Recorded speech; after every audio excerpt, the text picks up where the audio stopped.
Let me start by telling you what I appreciate about greatest commandment theology. I appreciate it because it allows us to bring our whole selves to our faith. It allows us to bring our whole selves to our community and bring our whole selves to the scriptures when we read them. Greatest commandment theology frees us and liberates us from the requirement to defend the indefensible. It frees us from the obligation to ask the question, what does the Bible say about that? Every time we're presented with a moral or ethical dilemma, but rather it gives us a framework of how to apply the greatest commandment.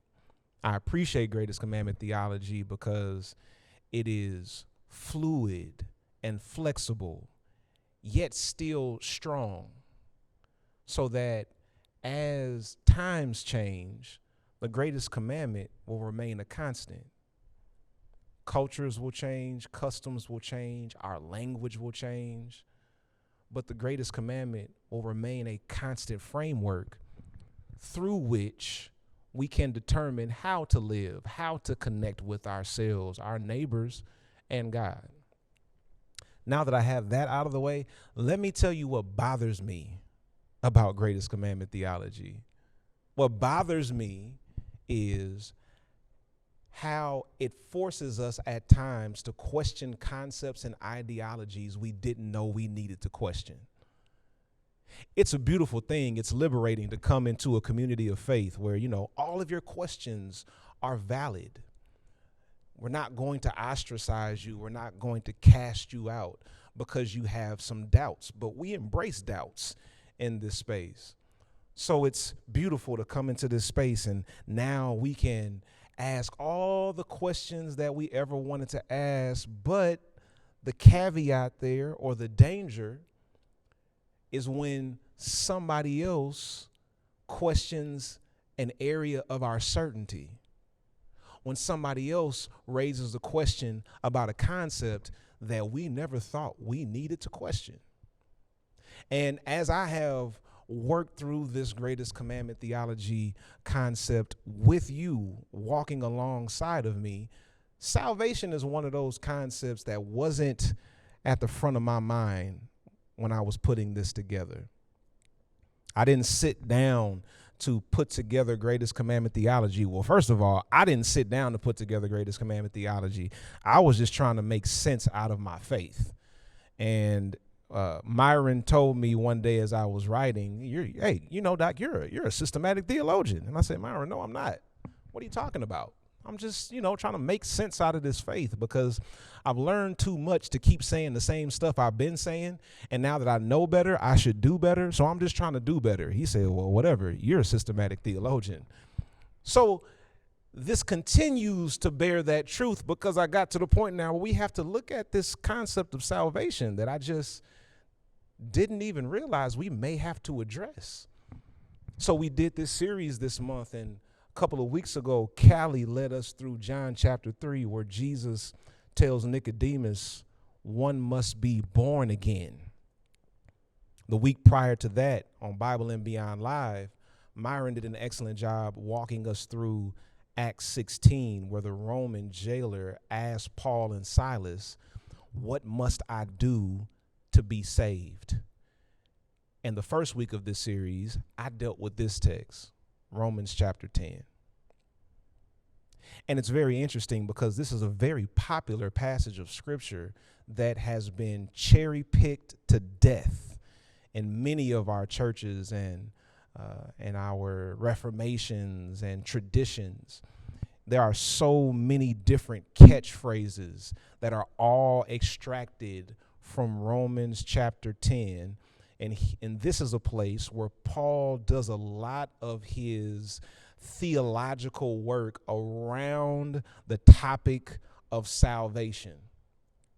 Now, because I preach greatest commandment theology, I'm comfortable preaching against the text when necessary, because I use the greatest commandment as my barometer, as my standard for how I read everything else in the scripture. So I'm not afraid to preach against Paul. I preached against Paul when I did a message called What About the Slave Girl from Acts 16, and I critiqued his handling of the slave girl. That's no problem. So when I came to this text and thinking about how I was taught Romans chapter 10 for most of my life in the various church spaces where I was raised, I thought to myself, I'm going to have to preach against Paul again. And I'm probably going to get in trouble with somebody because you're not supposed to preach against Paul. And then, some of our members would have been like, yes, preach against Paul. I can't stand him anyway. We have all different types of people at TFC, and some of y'all don't like Paul. That's fine. Stick with me. We're going somewhere. When I actually read the text, when I read Romans 10 for what it says, and not read into it what I was told to believe about it, I found something very interesting. Paul says, my heart's desire and prayer to God for them is that they may be saved. Here's the entire message in one sentence. Paul wants people to be saved from the things the church has been trying to save us to. Rewind and say that again, because I know somebody's mad with me right now, but I'm going somewhere. One more time, this entire message in one sentence. Paul wants people to be saved from the things the church has been trying to save us to. It's right there in the text where he says, brothers and sisters, my heart's desire and prayer to God for them, the Israelites, is that they may be saved. It's important to note here that Paul is writing to the Christian church at Rome. Now, in the early church, the big challenge was, how are we going to bring together the Jews and the Gentiles into the same community of faith? Because Jesus came as a Jew, not to start a new religion, but I believe Jesus came to end the division that religion has caused, to end the oppression that religion has caused, to end the comparisons that we do that religion has caused. So when Paul is writing here to the Christian church at Rome, he's primarily writing to Gentile Christians. He's writing primarily to Greeks. There were some Jews in their midst, but he's primarily writing to the Gentiles because that's what most of the Roman church consisted of. And he says, I want the Israelites to be saved. Let me pause there for a moment and make sure I'm clear. Paul is not making some statement about Jews in general across the board. We have to keep this within its context. Paul is talking to a specific congregation, a specific church, about the issues that they're facing within their church. So this is not some excuse to paint all Jewish people with one broad stroke with a big brush. No, he's speaking specifically. He's saying, I want the Jews who can't seem to embrace this salvation ethic. I really want them to be saved. So I said, Paul, you got to help me out, because I've been hearing this whole passage regurgitated for most of my life. It was in the Romans Road to Salvation when I joined churches. And Paul, you got to help me out. What exactly do you want people to be saved from? And believe it or not, he put it in the text. I was ready to preach against it because I'm committed to preaching a greatest commandment ethic. But then I looked at it and said, wow, I actually think Paul is preaching greatest commandment in this letter. So, Paul, what do you want people to be saved from? He said, number one, I want them to be saved from rule-keeping religion. He says, brothers and sisters, my heart's desire and prayer to God for them is that they may be saved. That sets the tone, the tenor, and the temperature for the rest of what he says in this chapter. the very next line, Paul says, they have a zeal for God, but it is not enlightened. They have an enthusiasm. They have an energy to do all of this work and keep all of these rules and customs to get in right relationship with God. But Paul says, I actually want them to be saved from that kind of rule keeping. I want them to be saved. They have zeal, but it's not enlightened. Let me see if I can make it clearer by using Eugene Peterson's Message Bible in his paraphrase of this text. He says, I readily admit that the Jews are impressively energetic regarding God, but they are doing everything exactly backward.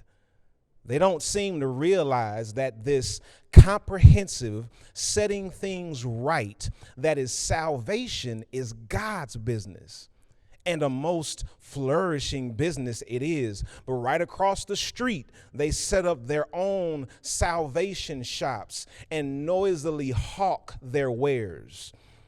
After all these years of refusing to really deal with God on God's terms, insisting instead on making their own deals, they have nothing to show for it. Paul is saying, I want people to be saved from the rule-keeping religion that has restricted them from living their lives, because all they've been trying to do is keep up with all the vice lists, all the customs. You got to be circumcised. You got to eat this and you can't eat that. You shouldn't go to the club anymore. Don't cuss no more. Don't listen to that music. Don't go to that place. Don't talk to that person. Don't visit that church.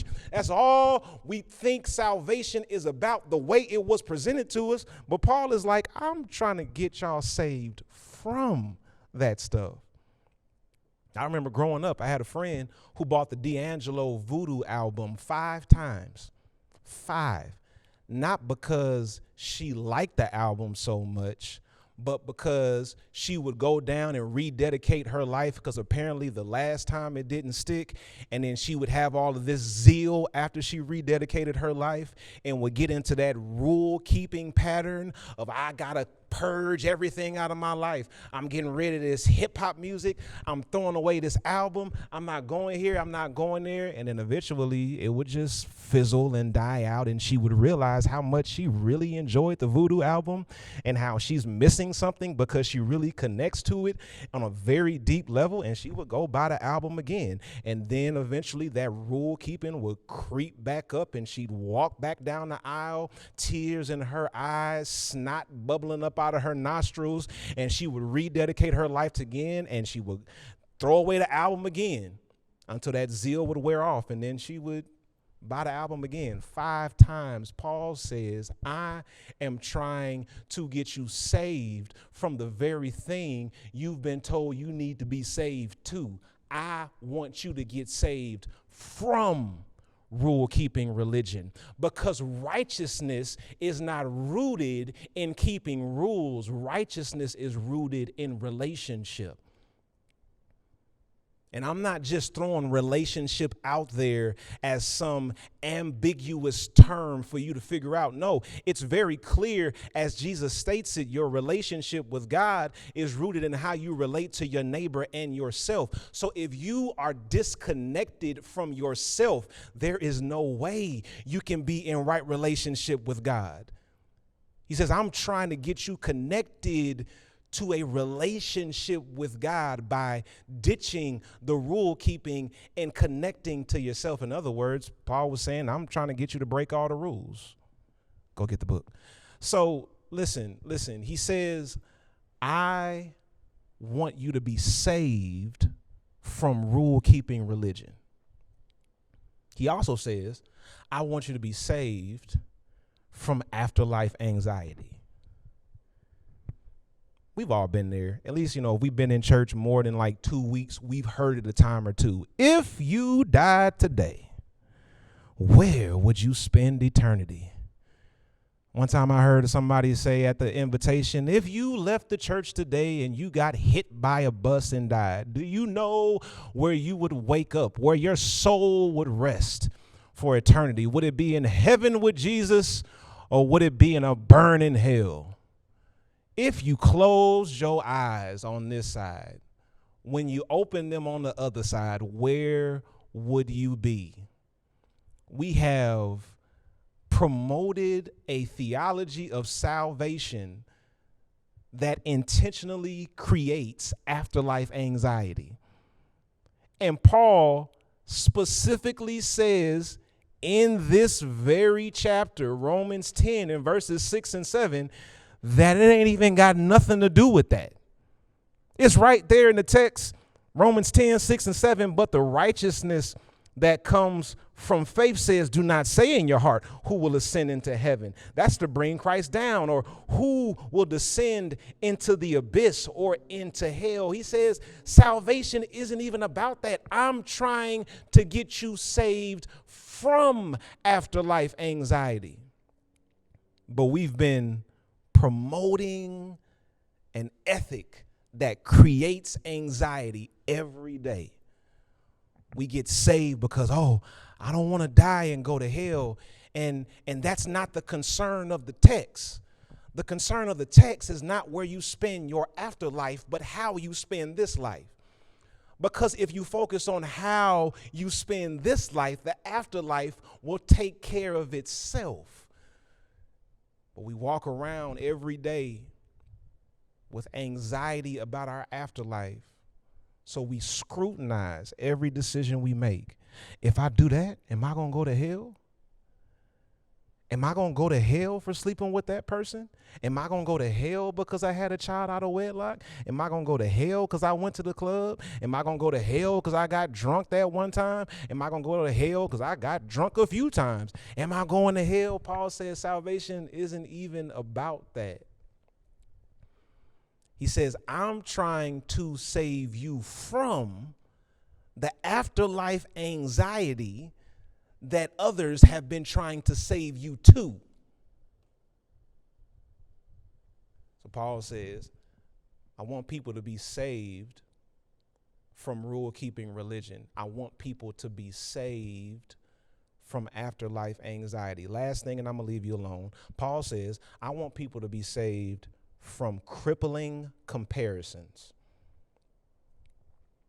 Remember the context of Romans 10. Paul is writing to the Christian church at Rome that is predominantly Gentile, predominantly Greek. But he's addressing the issue that the Jews in the congregation have. So originally, when the early church began, it was a Jewish-led, Jewish-centric movement. By the time it gets to Rome, it's full of Gentiles. So when he gets to verse 12, he says, there is no distinction between Jew and Greek. The same Lord is Lord of all. He's writing to a church full of mostly Gentiles. So at this point, he's saying the Jews have zeal, but it's not enlightened. And for you enlightened people, come here, TFC. For you enlightened people, don't get into comparing yourself to everybody else. This is for me too. Listen, because we got to work on this. We can't get into this whole pattern of comparing everything that we do to everybody else, but we need to stick to our own journey. He says, I know you've been enlightened, but don't get into those comparisons. It's like people hiking the trails in the Appalachian Mountains. Shout out to all my East Tennessee members. There's a saying along the Appalachian Mountain trails that goes like this: hike your own hike. That's my challenge to everybody here. Hike your own hike. What do you mean by that, Christian? Well, what the saying means is that along these hiking trails, don't get caught up in comparing your journey and how many miles you can hike in a day to how many miles other people can hike in a day. Don't get into those crippling comparisons about who's doing the best hike, because we all have our own journey, and that's two ways. Don't look up at the people who are ahead of you, comparing yourself and tearing yourself down because you're not as far as them. But also don't look down on the people who you feel like haven't come as far as you have come, looking down on them, because whether you're looking too far up ahead or looking behind you, you might miss what's right in front of you. You might miss that ditch or that jagged rock that could cripple your journey. Jesus put it this way in Matthew 7:3. He said, "How do you see the speck in your neighbor's eye, but don't see the log in your own eye?"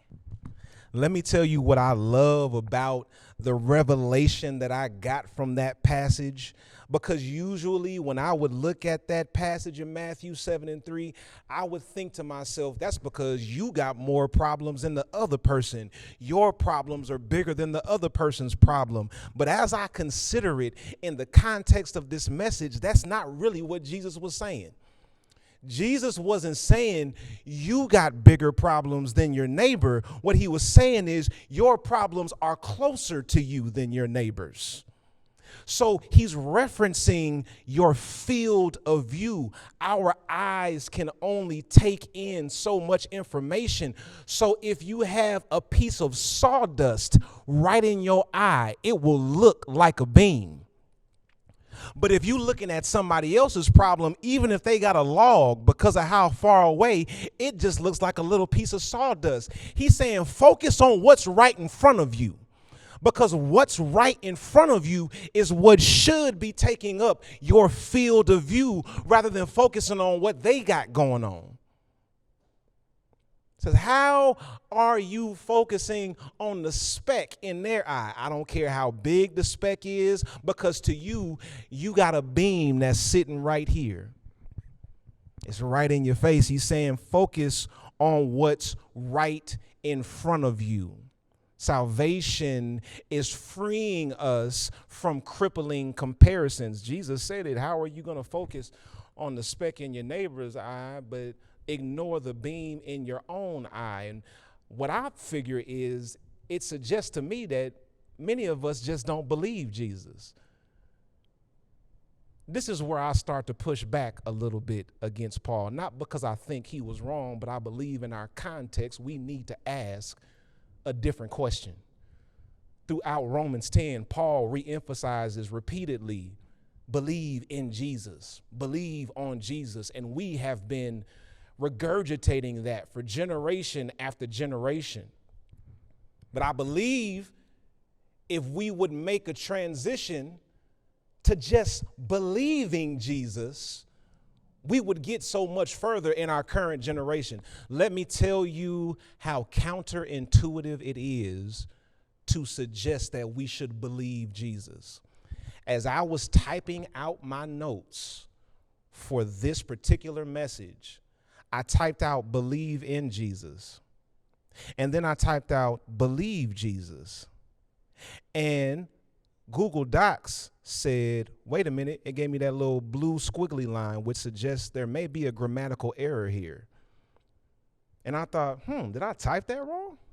So I clicked on it, and Google Docs said, did you mean believe in Jesus? And I said, wait a minute now. That's not making sense, because that grammar is correct. Believe Jesus. Like, we say, believe women. Believe Christian, believe Myron, believe Tyranny, believe Ariana, believe Mama Tony, believe Pamela, believe Callie, believe Angela. We say believe people all the time.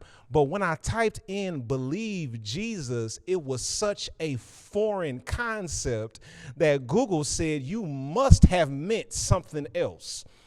And that just goes to show how countercultural it is for us to ask people to believe Jesus.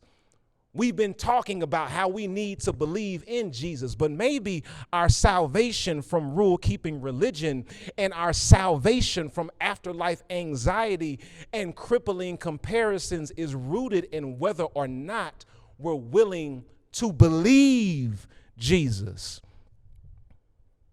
Do you believe Jesus when he said, when you care for the least of these, you are also caring from me? Do you believe Jesus when he says, blessed are the peacemakers, for they shall be called the children of God? Do you believe Jesus when he says, blessed are the meek, for they shall inherit the earth? Do you believe Jesus when he says, judge not and you won't be judged? Forgive and you will be forgiven. Give and it shall be given unto you. Good measure, pressed down, shaken together, and running over. Do you believe Jesus when he says they will know you are my disciples by the love that you show one to another? Not they will know you are my disciples by how many times you've read the Bible from cover to cover, not based on how frequently you go to church, not based on how you have avoided the club and you've never cussed and you've never had a drink and you've never smoked anything. They will know you are my disciples based on the love that you show one to another. Do you believe Jesus when he says the greatest commandment is that you love the Lord your God with your heart, your soul, your mind, and your strength, and that you love your neighbor as yourself? Do you believe Jesus when he says everything in the law? Everything leaves out no thing. Everything in the law, everything in the prophets hinges on these two: love God, love neighbor as self. Jesus is saying you can't even separate the two because everything hinges on both. If you remove one or the other, everything comes crashing down. Do you believe Jesus? I know we like to talk about, do we believe in him, but do you believe him? Right now, I'm not as concerned about you having faith in Jesus. I want to know, can you have the faith of Jesus? Because if we're willing to believe Jesus, therein lies our salvation. We can be saved from rule-keeping religion if we believe Jesus. We can be saved from afterlife anxiety if we believe Jesus. We can be saved from crippling comparisons if we believe Jesus. Because when you're focused on working out your own situation and connecting to yourself, that's how you connect to God. When you love yourself more, you love your neighbor more, and then you love God more. That is why when we extend an invitation at the faith community, it's an invitation to love. It's an invitation for you to love yourself better, an invitation for you to love your neighbors better, and an invitation for you to love God better. So when we extend this invitation, I want you to know right now, we want you to take seriously what it means to love yourself, and we would love to take that journey with you. So as we extend the invitation today, if you're saying, you know what, I want to connect with this church, I'm not sure if I want to be a member, but I do want to stay in touch and kind of see what's going on and maybe dab my toe in the water a little bit, here's what you can do. Text the word disruptive to 855-706-1228. Again, that's text disruptive to 855-706-1228. All you're committing to when you do that is a conversation. We just want to get to know you, learn how we can better serve you, and walk alongside you in this journey. Now, if you've been here, you've already texted Disruptive to that number, and you're saying, I want to go further. I want to get more involved. I want to get engaged. I want to support. I want to contribute to the life of this ministry in a meaningful way. Here's what we want you to do. There is a link in the chat right now. I want you to click that link. It'll take you to a 60-second membership form that you can fill out, and then we'll get in contact with you about next steps. But ultimately, regardless of how you respond to this invitation, it's merely an invitation to love. And if you're willing to believe Jesus for what he said, there is your salvation right there. So I want you to keep that in mind as we leave this virtual space today. I want you to be saved from rule-keeping religion. I want you to be saved from afterlife anxiety. And I want you to be saved from crippling comparisons. And my request is that you would believe Jesus. Don't forget to give before you leave today. And we look forward to seeing you the next time around right here at the Faith Community. Y'all be blessed.